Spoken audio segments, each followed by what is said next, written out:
So, today's video is going to be a little bit different. As you can see by the title, I'm going to talk about, I might say, the ugly truth of being contest shredded, pros and cons of being contest shredded, what my mental state and physical state is going into a competition. Just basically, this is going to be a video about, for those of you that want to compete and that think you can just go into a show and you can just compete whenever, this video is going to be for you to watch so that you get the full insight on how competition prep is. And this is why it's not for everyone. It's not for the faint of heart, I would say. So, first things first is, obviously, I always ask people, why do you want to compete? A lot of people, this is the thing. I'm competing because this is my career path. And bodybuilding is something that I found, which I touched in a video a while back. I found bodybuilding after my dad passed. And I've always been a super active kid, whether it be in sports or just outside doing stuff. Because I played baseball since I was 9. I played baseball up until I was 17. I played baseball for about 8 years. Actually, no, I played baseball since I was 8, so I played baseball for 9 years. But like I said, I've always been super active. And I actually found weightlifting when I was 12. And I had my own dumbbells at home, and so I was kind of lifting at home. But I really got into bodybuilding kind of when I was about 16 and a half, 17 or so. I've been bodybuilding for about 3.5, 4 years. And I'm going, it's time for me to step it up a little bit of a notch just because I'm 20 now. I'm looking to get to the next level. Now that I'm going to be going to nationals to go for my pro card, it's really time to step it up this off season, have a really good, proper off season, and we're going to be putting on a lot of size, and I mean a lot of size. I'm around 198, 199 right now in the mornings. I'm looking to get up to 230 before we cut down again for show. Looking up to get to 230, and then obviously step on stage probably around 205. I'd say. Yeah, around 205 to 210, so pretty close to my weight cap, which is 212. But basically, competition prep, right? Why do you want to do it?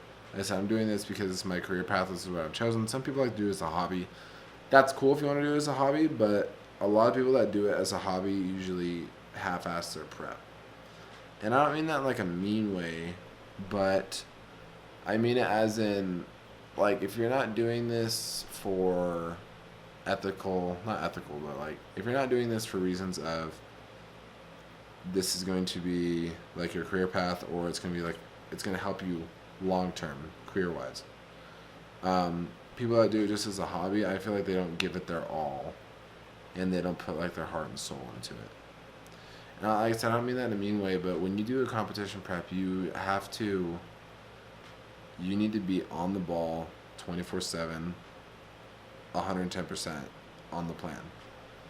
And by that I mean wake up you don't miss cardio sessions, you don't miss training sessions, you don't miss a meal, you get your sleep, and everything should be consistent on a daily basis.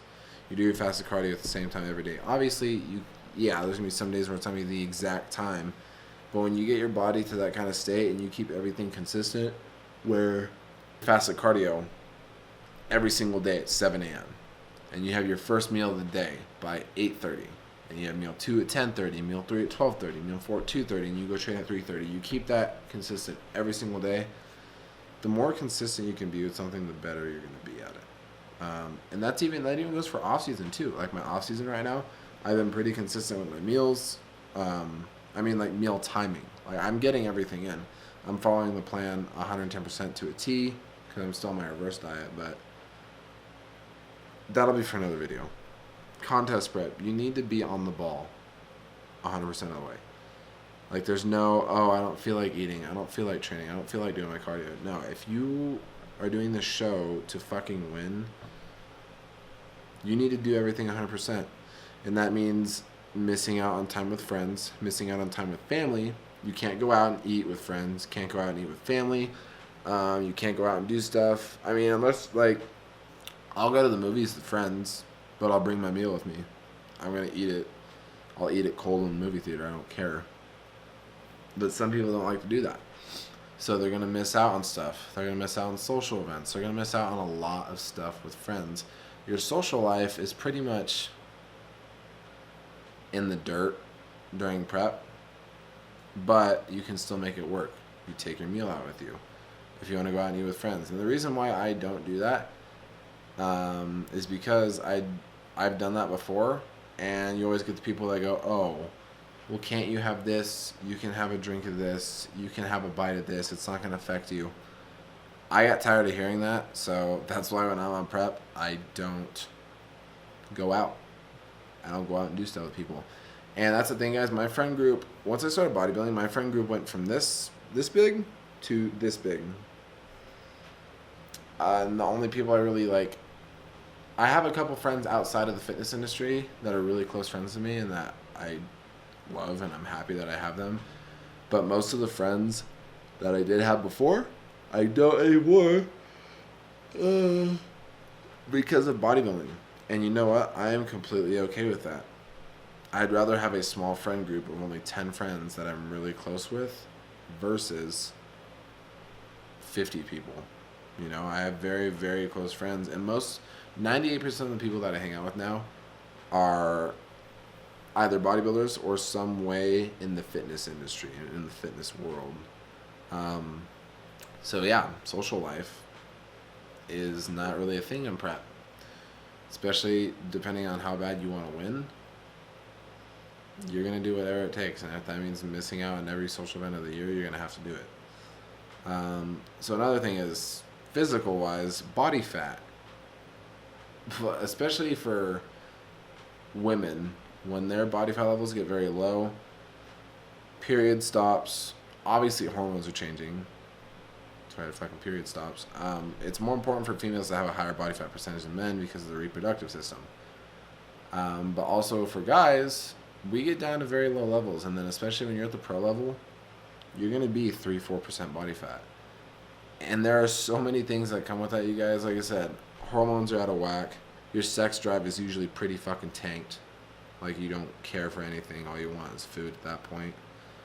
You're very food driven towards the end of prep. At least I am. That's all I care about and think about is food.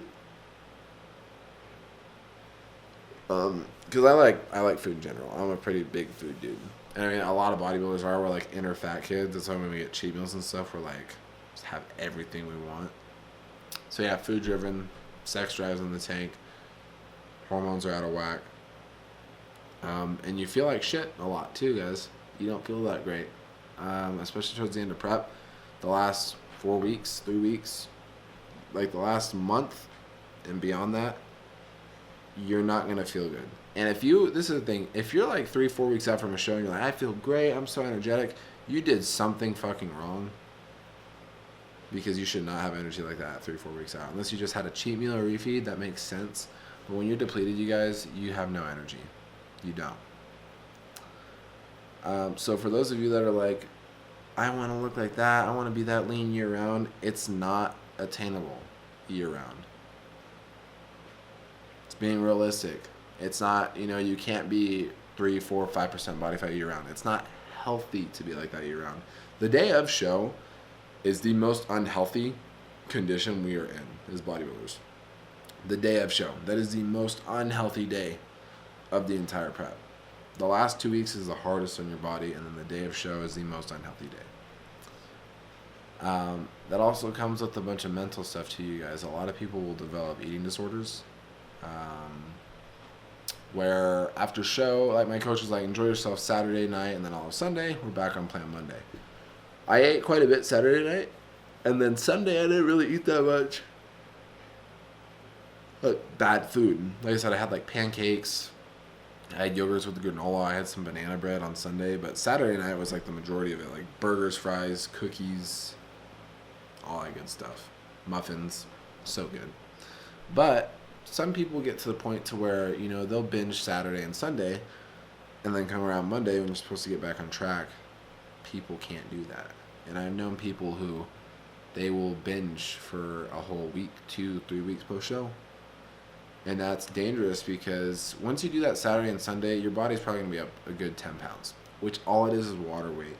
It falls off that following week, and then by that following weekend when you're 1 week post-show, you might look better than you did the day of show just because you got all that shit food in you.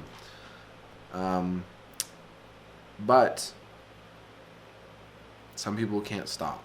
I've known a couple people that, they binge Saturday, Sunday, and then they did that whole entire week after show. And then, come around their 1 week post-show and they're up 30, 40 pounds. And that's where it can be really unhealthy because not only is that water weight, there is fat gain there. That's a lot of weight on your body. It's on your heart, on your organs. Your blood pressure is probably going to be through the roof. So yeah, that's why it is so important to get on track after a show. Because like I said, honestly, after Saturday night, I woke up Sunday and I was craving my cream of rice. And then I threw some protein in there with some peanut butter. That's all I wanted. But yeah, some people can't stop. And that's why it's really important to have a good support system around you, especially when you're in prep. And I do. I have a pretty good support system. My mom's very supportive. My buddy Prabjot, that isn't really in the whole fitness world. He works out here and there, but he's still very supportive. And then, of course, all my, bodybuilding friends, all the people that I talk to at the gym that I work at now. It's more like a private gym. It's more like, feels like a family there. But everyone there is very supportive because they know what you're going through because they've gone through it themselves. So they are sympathetic. They sympathize with you. If you need anything, I'm here for you, all that kind of stuff. So it's very important to have a good support system behind your back. But yeah, guys, those main things, if you want to compete, and there's so many other aspects of it. If you want to get to the drug side, I'm not going to touch on that right now, but especially when you are dabbling with enhancements now, that's going to even change the game even more because you're messing with your hormones even more with enhancements, which is going to obviously mess with you physically and more mentally too because of the chemical compounds that you're using. But yeah, guys, like I said, this sport is not for everyone, and there's a reason why it's not for everyone. So if you guys want to compete, first find your reasoning. If it's just because you want to do it for fun, I'm not saying to not do it. I think everyone should try it. It's a very good experience, but find your reason why you want to do it. Also do your research too before doing it. And just think to yourself, is this really what I want to do? Because like I said, you can't just half-ass a 10, 12, 14, 16 week prep. You can't half-ass it. You need to give it your all. You need to give it 110%. Plain and simple. That's just how it is. Because if you wake up and you decide to skip a cardio session, I can guarantee there's going to be another competitor that's competing against you that did not miss that cardio session. They got that cardio session in. Oh, you missed a meal? That person didn't miss a meal. There's always someone out there that's going to be bigger, better, and stronger than you, and you have to work harder than them. But guys, I just thought I wanted to touch on this subject just about, like I said, pros and cons of being contest shredded, doing a contest prep, like I said. Just for those of you that want to compete, these are just a couple things that I decided to name off. But I hope you all enjoyed this video. If you guys like these kind of like sit-down talk videos, let me know. I might be doing a Q&A soon for YouTube, and then like I said, once the diet changes, I will keep you guys up to date. I do have check-ins tomorrow with my coach, so we will see if he keeps food the same this week or if he changes it up. He did keep it the same last week, so we've been on the same diet for the past 2 weeks. I have a feeling he might up it slightly tomorrow, but like I said, I don't know. But I hope you all enjoyed the video, and I will see you in the next episode of Full Day Eating. We'll start our bulking series soon. Like I said, once Coach gives us that off-season plan, we'll be doing a bulking series. So, I'm very excited for that. But I hope you all enjoyed the video, and I will see you in the next one. Peace.